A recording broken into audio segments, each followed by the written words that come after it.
Welcome to Real Estate Coaching Radio, starring award-winning real estate coaches and #1 international best-selling authors, Tim and Julie Harris. This is the #1 daily radio show for realtors looking for a no BS, authentic, real-time coaching experience. What's really working in today's market, how to generate more leads, make more money, and have more time for what you love in your life. And now your hosts, Tim and Julie Harris. Welcome back. Today we're focusing on how to maximize your success in what is traditionally in many markets a slower fourth quarter. That's right. So don't overreact. The market is slowing, but that's normal for this time of year. Tuck your drama in and get back to work. If you expect buyers and sellers to transact with you, you must be educated, motivated, and proactive. Here's a fact. Some homes will sell immediately with multiple offers. Some of you are experiencing that. I certainly hear that from our coaches and coaching clients. However, sometimes they won't. Be able to handle both situations with skill and don't get caught flat-footed with the second scenario. According to Lawrence Yun from NAR, homes are sitting on the market a bit longer and sellers are receiving fewer offers. More buyers are insisting on home inspections and appraisals, and inventory is definitely rising on a national basis. Here's something Julie and we talked about that this morning on our walk. All these things, all these points. But what you and I, it's palatable, right? You feel it this time of year, especially when you have your core software is real estate, right? Yeah, I mean, we still feel it. I know. We're coaching all the time. Exactly. But fourth quarter, when things get slower, it's a bit of a psychological, it's challenging because you have to condition yourself for it to be slower, even though you don't want it to be. You have to be, then what happens as soon as things get slower, what a lot of agents will do is they'll start doubting themselves and they'll start, questioning whether or not they're going to be able to build momentum again and all these other things. They don't realize that really the slow time of year is, frankly, right now is one of the best times of year to really build great momentum. And sometimes that emotional quagmire, it sort of manifests a lot of bad behaviors, spending time doing the wrong things. Yeah. So what we want to do on today's show is we're going to really drill down and really help you to be very clear. Our podcast, our content is always practical and tactical, but we're going to slip in a lot of bonus points too in today's podcast. So get ready to take a lot of great notes. Now, speaking of notes, if you want today's notes for today's podcast, you have to be a subscriber to harrisrealestatedaily.com. That is our exclusive newsletter. It doesn't cost you anything. It takes 2 seconds to subscribe. Just go to harrisrealestatedaily.com. I think there's 27 or 28,000 of you that have subscribed to the newsletter, and that's fantastic. You get the newsletter every single day. Yesterday's podcast and notes are sent directly to you in the morning. So make sure you go to harrisrealestatedaily.com and subscribe. Now remember, when you do subscribe, do that now. Just drop your email address in. That's all you have to do into the little address bar. And then you have to go to your email itself and you have to confirm that you want the subscription. Sometimes you guys are forgetting to do that part of it too. But you do that, and then we will be giving you the newsletter every single day, no strings attached. So make sure you do that right away. All right, so just because there are more price reductions, expired listings, and higher rates than we'd like doesn't mean the market's about to crash. Fewer sales are occurring, that's true, and the business has become more challenging for most agents. Add to that the typical holiday, fourth quarter slowdown, and you may need to polish your skills and, of course, your mindset. So today's podcast is designed to reduce your stress by providing better strategies so that you can still reach your goals this quarter. Julie, and as you often say, Tim, what you do fourth quarter really does set your trajectory for the following year. It's perhaps the most important time for you to actually buckle down and have strategies versus holing up and hibernating. And, we want you to have fun holidays with your family and your friends, of course, but we also always remind you to mark the days on your calendar you're working and mark off the days that you're not working. I just had this conversation with Tammy Irby, one of our great coaching clients in Northern Virginia, who is very clear. I think she's been in business more than 30 years, and she sees this cycle. This is not a surprise to her, but she still has to work on her mindset and talk herself into doing what she doesn't want to do when she doesn't want to do it at the highest level. And she's somebody who knows how to do it at the highest level. So be like Tammy. Well, so you and I were talking numbers this morning. Yes. And you remember you were citing the fact that it's projected there could be as few as 3.8 million sales this year. Mm-hmm. And really for the market to even come close to meeting the actual demand, there needed to have been 5.5 million That's right. sales. And this is like the third year where the numbers have been going in that direction. Sure. So that tells you, dear listener, that there's a massive pent-up demand for housing. And it's just going to be intensified into really 2025. So interest rates fall, interest rates rise. It doesn't really matter. The demand is always going to be there. The thing that's holding the market up right now, frankly, is lack of inventory, which frankly, again, is being cured. We're seeing a lot of markets where there hasn't been a lot of inventory. Markets that Julie and I follow closely. We have a lot of rental properties around the country. And inventory is building. Now, in some markets, you have what some people are labeling a buyer's market. So just be aware of what's going on in the market. But do know that if you are experiencing a little heightened sense of anxiety this time of year, it's normal. That's totally normal. And if you're not necessarily on track with where you wanted your goals to be for this year, again, that's normal because think about what I said. There's 5.5 million home sales, which would have been a balanced market this year. That's what, realistically there should have been, but there were only 3.8 million home sales. That's a pretty staggering difference in the number of sales. So if you see your own business off, but frankly, by 5% or 10%, but the rest of the market was off by 35, 36%, believe it or not, you should count that in the win category because you did better than what the overall market was doing. You beat the odds. You beat the odds. I know that's not necessarily the greatest news ever, but it is the reality. Now, we do have some of our coaching clients, a lot of you, who are doing better than ever. Now, why are you doing things better than ever? Because you've been preparing for this market for like the last 3 or 4 years. If you're listening to Julie and I for the first time, you can catch up, but you just really have to drill down, not allow yourself to get really, I think, distracted by all the shiny objects in real estate. So keep all these things in mind that, the realities of the numbers, that really should set the stage for what will be a fantastic 2025 forward.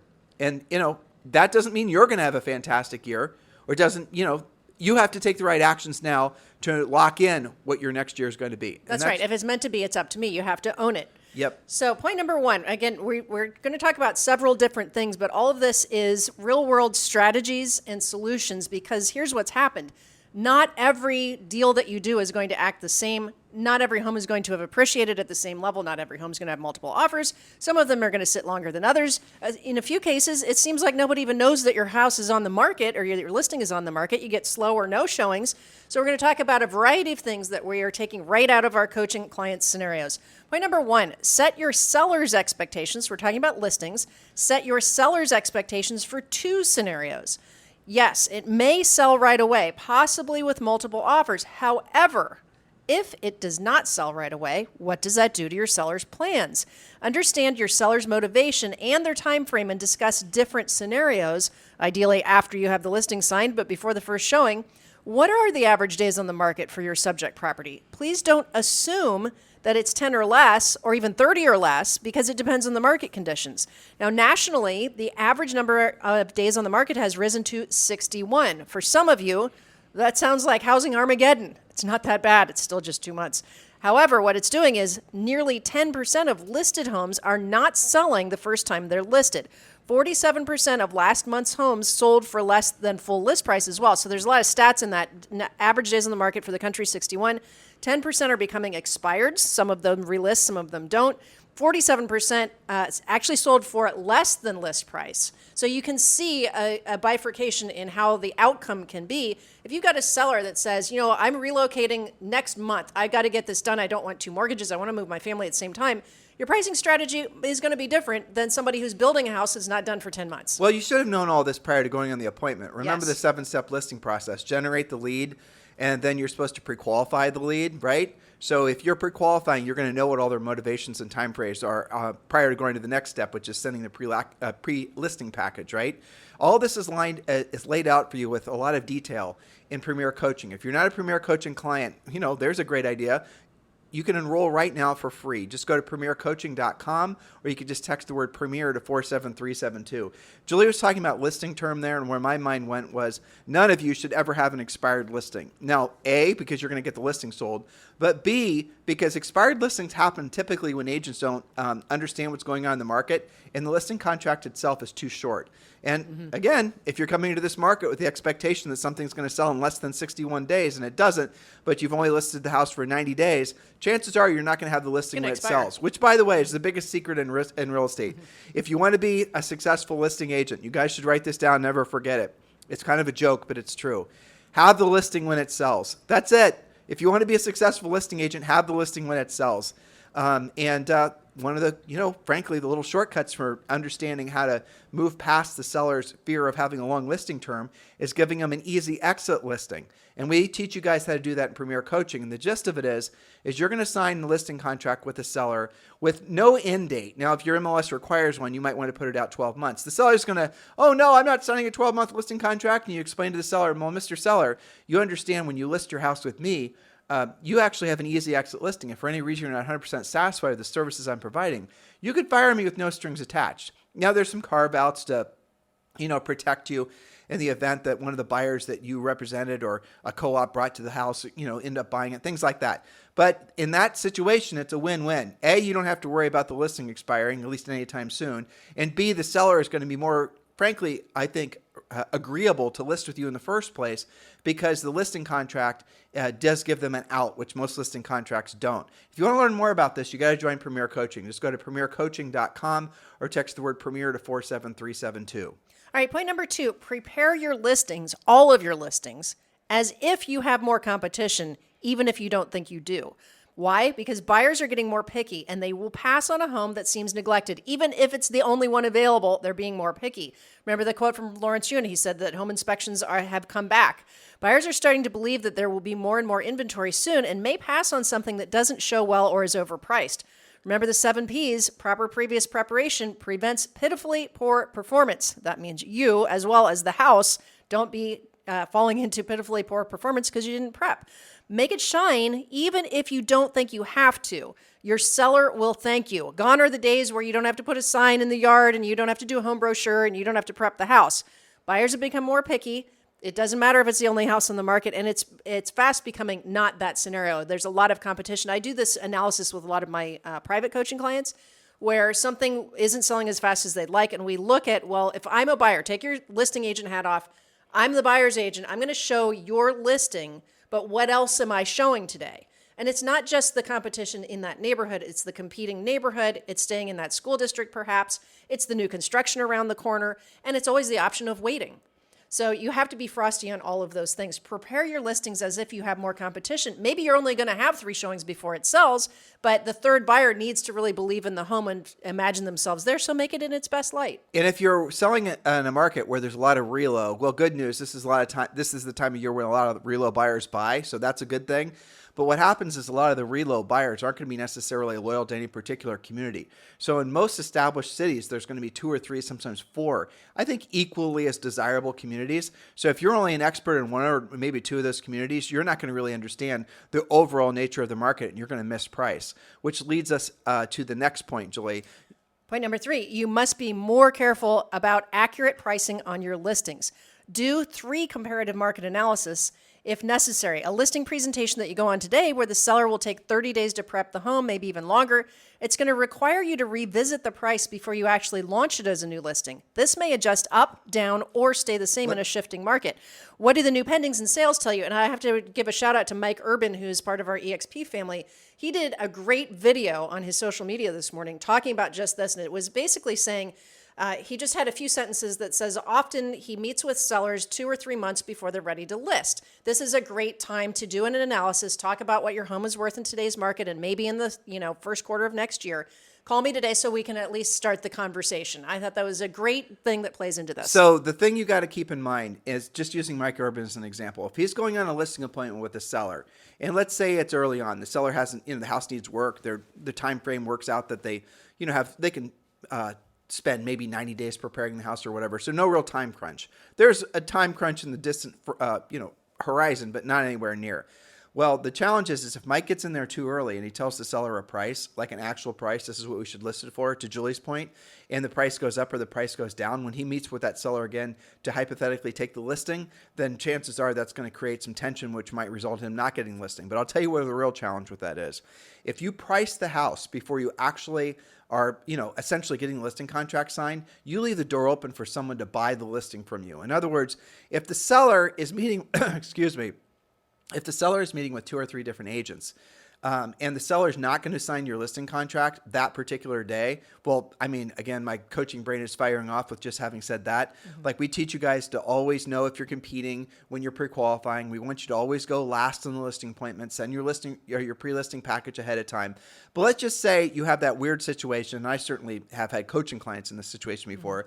They've done everything right. They've positioned themselves last. They've decided to send their pre-listing pack. They pre-qualified. They know all the seller's motivation. They go there, essentially all ready to take the listing. And then they show up, and then the seller says, well, you know what? My wife knew somebody, and they're going to come over tomorrow at 5 o'clock or whatever. Now, that's a situation where, maybe some of the wins out of your sales, but don't think like that. There's a couple strategies, but the main one is you do not want to overly commit to a price. Because if that listing agent or the other potential listing agent comes in there and finds out what you told the seller, all they have to do is tell the seller a higher price. And, most cases, that's going to be enough to have the seller seriously consider the other agent. That's called buying the listing.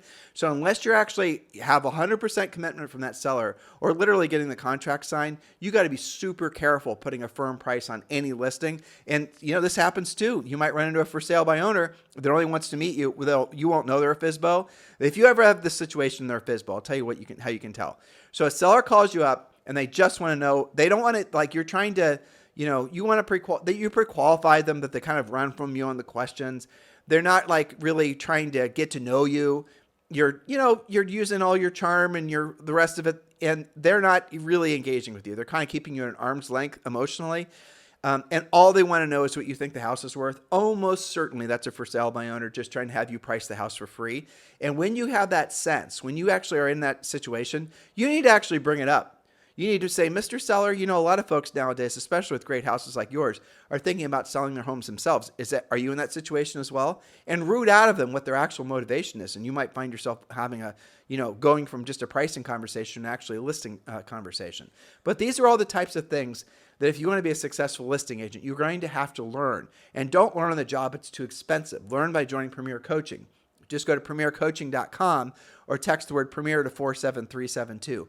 All these little nuanced things when you're talking to sellers makes a huge difference. But here's the good news. Sellers almost always say the same thing. Like when you're pre-qualifying a seller or just having any kind of seller conversation, the conversations, generally speaking, don't follow more than maybe 3 or 4 different patterns. And once you know what the patterns are, you can pretty much, with a high confidence level, predict what the seller is going to say even before they say it. So you're using a script, which is a conversation outline. Our scripts are all questions based. So you're asking these sellers the questions, and based on the last question, you're asking the next question. You kind of know what they're going to say based on the previous question.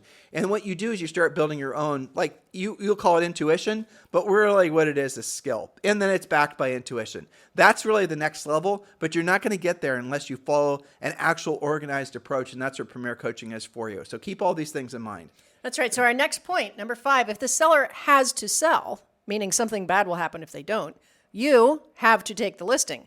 Don't lose it over being super adamant about, quote, your price. The market still has enough demand that you may be able to achieve the seller's higher price within reason, but you need to have a plan. 2 weeks or 10 showings without an offer means you're missing the market regarding price. Lots of showings but no offers, you probably only need a 3 to 5% adjustment down. Slow or no showings mean you could be way off. There is a clear ratio of motivation and pricing. The more motivated a seller is, the more of a have-to-sell seller they are, the more likely they are to allow you to price the home so that it will sell more quickly. If you have a have-to-sell seller, they may still want to try a higher price for 2 weeks or 30 days or so if they've got the time to do it. So take the listing anyway, but have the 2 weeks or 10 showings conversation so that you're on the same page regarding your strategy. All right, let's make this practical. So you have you generated the lead, and you're following our 7-step listing process, and you pre-qualified the seller. You know the seller has to sell. There's an absolute 100% hard stop when that house has to be sold. And here's what Julie is saying. Do not let anything, including your ego and your desire to basically win the pricing war with the seller, stand in your way of getting the listing. And that means in some cases you're going to have to overprice it, especially if there's other list agents trying to buy the listing. And that's going to happen in every market, in a market like this. You're always going to have other agents, usually the ones that don't have much to offer other than lower commission and a higher price, try to woo the seller. Those are the ones that are going to basically screw up pricing, but that's fine. Anticipate it. Know what's going to happen. But you have to take the listing. Do not make it so that it's you against the seller. Do not make it so it's your CMA. And this is absolute lack of business maturity. When you hear agents bragging about, I didn't take the listing because they wouldn't take my price. You read these things all the time. I mean, Julie and I have been in the coaching and training space for decades, and that still makes my skin crawl because guess what? You just talked yourself out of being in a position to help folks and make some money. And because why? The seller wouldn't agree to your price. Guess what? Your price could be wrong. Your CMA could be wrong. You know, in some markets, depending on just, you know, the market conditions, your CMA could be off by as much as 3 or 5%, sometimes 10%. I mean, who listening hasn't overpriced a house knowingly and had the damn thing sell? I mean, I've been surprised. I've been surprised, right? Yeah. You're going to be. We've had it happen when we sold real estate. Certainly, our coaching clients did too. Yep. And so you do not. Here's the big psychological takeaway: when you're like visually, I want you to imagine you're sitting at a table with a seller. And now I bet you the first thought, as I said that, you're thinking of yourself sitting opposite of the seller. You cannot be doing that. I mean, physically or just emotionally. You have to sit beside the seller, and what's sitting across from both of you is the market. And if all of a sudden, right out of the gates, it's you and your CMA against the seller and their expectation, or you know the seller wants to overprice it and you want to make them wrong, you're the one that's going to be wrong because you're not going to take the listing. Now, that said, we're talking about have to sell motivated sellers. In other words, someone is going to be paid for helping them accomplish their goal. It should be you. And you won't know it unless you pre-qualify. Now, the last bit that is in Julie's notes, and you guys got to get these by subscribing to harrisrealestatedaily.com, where obviously this is just an overview. It's not even the scripts. Obviously, not even close. You only get those in Premier Coaching. But here's the thought. So if you find a seller who wants to overprice, and it's a great listing, and they're motivated. It's a have-to-sell seller. You know, forced relocation. They can't own 2 homes at once. There's a legal reason they have to sell it. An absolute, you know, gold-plated listing, right? You can take it overpriced, but I want you to be honest about it. Don't lie. Don't be buying listings. Say, Mr. Seller, now that I've seen the property, I completely understand why you think the house is worth, you know, more than what the market is telling us. Remember, you're not saying my CMA. The market is telling us the house is worth $1 million, but now that I've seen it, I can understand why you think it's $1.1 million. I do. It's great. You're right. The backyard is worth it. The differences that I couldn't, you know, that the CMA didn't tell us are clear once I'm seeing this property. So let's go ahead and get the property listed today for $1.1 million, and let's agree that after 2 weeks or 10 showings, adjust accordingly depending on your market conditioners, listeners. Then we'll reposition the house in the market so that it correctly reflects the market's expectations. Notice I did not say lower the price. Notice I did not use any personal pronouns. Those are all the things that you will learn when you're a coaching client. You need to avoid making it sound like it's you versus them. It's the market. Because if it's you versus them, you will lose. Every time. Yes, that is for sure. Okay, and note to self, in the event that you do need to adjust the price to more accurately represent the expectations of the market, notice we didn't say reduce, slash, or cut, then it's a good time to also get an extension perhaps so that it doesn't expire right when you've got the better price. Again, things that you learn in coaching. Or just list it for long enough in the first place that Ideally, it won't be a problem. Yeah, that's right. Okay, so the first 5 points are about dealing with your existing listings you've got in inventory and your upcoming new listings. The last 2 points have to do with keeping your foot on the gas so that you continue to lead generate during fourth quarter, even when it seems slow, and maybe when you even have a snowstorm on the horizon in the holidays, okay? So number 6, commit to and do speaking with 100% of your database before New Year's Day. You can combine pop buys, phone calls, and holiday events to reach everyone. Ask whom they know who could use your help buying or selling real estate. If it's them who needs your help, they will tell you. If you want more repeat and referral business, you have to ask for it. No more being a secret agent. Now, I'm going to give them a little bit of wiggle room on that point. Sure. Though I agree 100%. If you've got a really big, crazy database of, you know, you're calling it a database. Let's just see it for what it is. Those aren't even leads. They're basically just people in an electronic system that you're digitally dropping, you know. Well, you're not going to be able to call 10,000 people. That's just not realistic.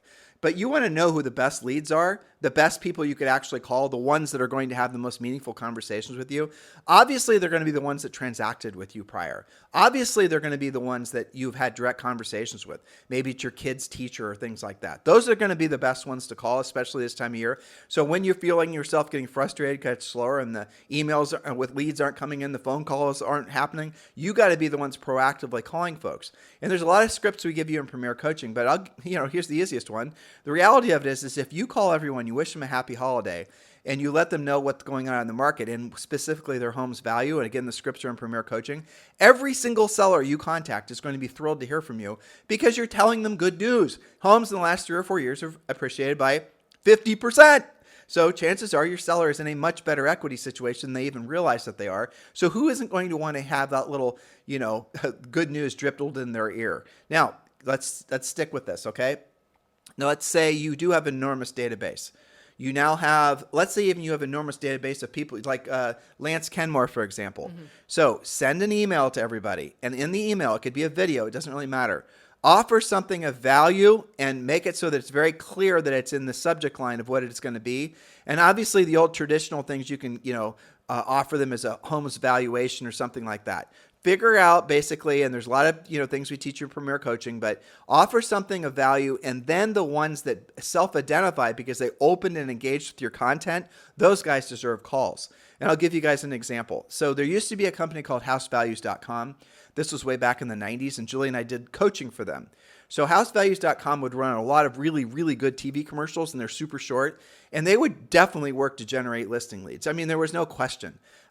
Julie and I were actually housevalues.com subscribers back in I think it was 98 or something. Somewhere in there. Yeah. And we were the only ones that were subscribing. My brother actually was selling real estate in Seattle where they got started and introduced me to them, and they expanded to Columbus just because we could handle the lead volume.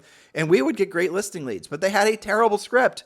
And so what Julie and I quickly figured out was we call these, so a lot of people were just, I want to know what my home's worth, and that's the extent of it, normal CMA stuff. So we would call them back, and that's where we really started to drill down on our script. So we'd get a lead, and we taught our buyers agents to do this, or sometimes on the more expensive ones, I'd call them back. And I would say, hey, this is Tim Harris with House Values and RE/MAX at the time.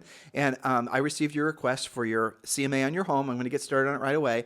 And then I'm going to verify a few of the points you said. It's a 4-bedroom, 2 baths. Are there any improvements you made? Things like that. So I'm going to review some of the things that they said and clarify some of the things they said. And then I'd hit them with this question. I'd say, so ideally, how soon do you want this property sold? And I would just shut up. That's all I would say. It's totally, completely out of the natural flow of that prior conversation where I was asking him about the house. Ideally, Mr. Seller, how soon do you want to get this home sold? And here's what they'd say probably 8 times out of 10. Oh, no, I just wanted the home's value. Is this only if I want to sell my home? No, it's fine. I'll go ahead and do the CMA for you. But obviously, it's going to be more of a generalized CMA. But 2 times out of 10, I would hear them give me a straight answer. We're going to put it on the market in the spring. You guys get it? So you have to call people back. So if you're going to be if you do have a big sort of ungainly database, do send something that's going to be of value to them. And the ones that engage in the content, don't just stick digitally with following up with them. Call them, and that's going to be how you actually convert more of your list to leads. And that's a good practice, even if you're building your database to carry forward forever. It's a good way to curate your database is to talk to them more and really pull out the facts. I like that you pointed that out because a lot of our listeners do have a more vast database. It's a great way to create maybe your top 100 or top 200, something like that. Well, look at our database, okay? Yeah. So we have a newsletter, right? Mm-hmm. Yep. We have 30,000 subscribers. They're all double opt-in. And we have on any given day, we'll have as much as almost 70% open rate, which is outrageous. Awesome. It's really good. Mm-hmm. Well, it's because they all, it's our people, right? Our people. So we'll have a huge open rate. But I can, and here's what I'm going to do. In the list, what we're going to do is we're going to remove the people that are engaging with the newsletters on a regular basis. So if someone hasn't opened one of our newsletter emails in 90 days, we're just going to remove them. They don't need to be in there. And also it'll help with getting the open ratios even higher too. But the point of it is that you have these big databases. Look for the ones that are actually engaging with you and that are paying attention to what you have to say and focusing on those people. And that'll help you to really pull a lot of the lowest hanging apples off your tree. Very well said. All right, last point is another thing to commit to fourth quarter. Remember, our topic today is what to do when things get a little bit slower. Number 7, commit to finding the right home for your motivated and qualified buyers. We know you have tons of them out there. If they're not already pending just because you've yet to find them something, you need to be more proactive. Please do not lose your buyers because they're looking harder than you are. Who's in your pipeline right now who needs your help this week or this month? What are you doing beyond the MLS to accomplish their real estate goals? Remember, too, as part of Ethical Real Estate Professional, you'll get the Beyond the MLS search guarantee to offer your buyers to show them what you're doing to answers that question.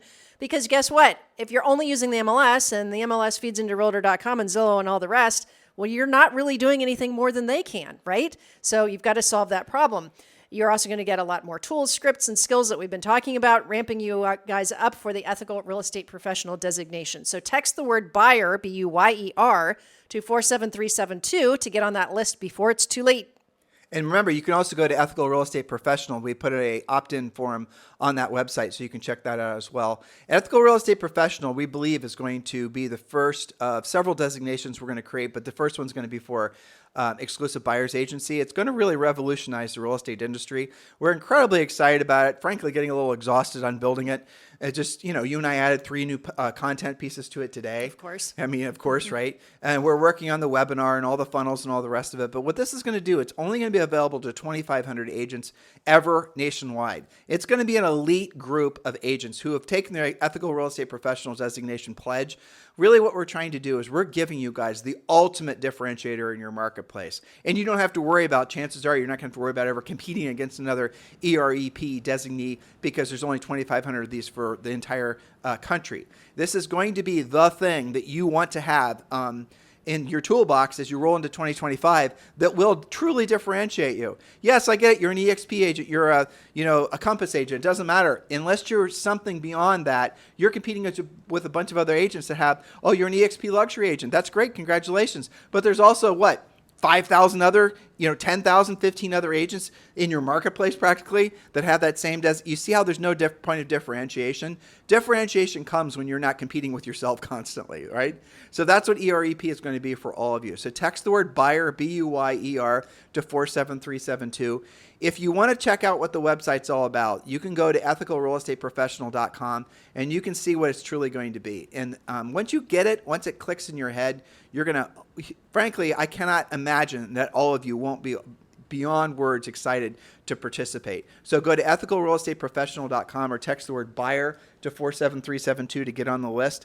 Either way, the launch for this event, we keep on trying to do it in 2 weeks, but there's, I don't want to have it come out unless it's something that when you guys see it for the first time, you're not absolutely spellbound by how cool it is. So it's taking longer, but I'd rather have it take longer than be something that we're really proud of because we know it's going to help you guys make money, especially going to the new year, than something that's, only 90%. So it's taking longer than we'd hoped, but it's going to be something that's beyond what I think all of us really could have even possibly imagined, especially when we started. It has definitely grown.